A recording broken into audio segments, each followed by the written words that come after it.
দেখ বোন কি সুন্দর হাতি। ও বাবা, এটা তো আমাদের কিছু করবে না আরে তো? না না, কিচ্ছু হবে না। হাতিকে কেউ ভয় পায় নাকি? কেউ ভয় পাই না। ও মা গো, তো তাড়া করতে তো আমাদের পিছন পিছন আসছে যে। বোন তাড়াতাড়ি চড়ে, মনে হয় পাগলা হাতি।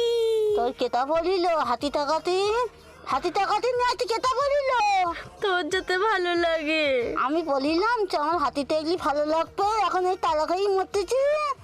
এবার কি হবে বোন? তাড়াতাড়ি, বাবা হাঁপিয়ে যাচ্ছি। ও তো এসে গেছে আমাদের পেছন পেছন আসছে যে, এবার আমরা কি করবো বল? এ আমাদের লোকালয়ে ঢুকে গেছে বোন।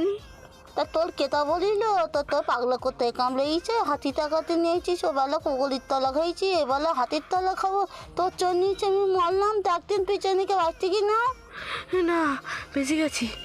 শোন, তোলা আমি যখন বলবো না, আমি কিছু দেখতে চাইলাম তোর কাছে, তোর বলিলাম হাতি টাকা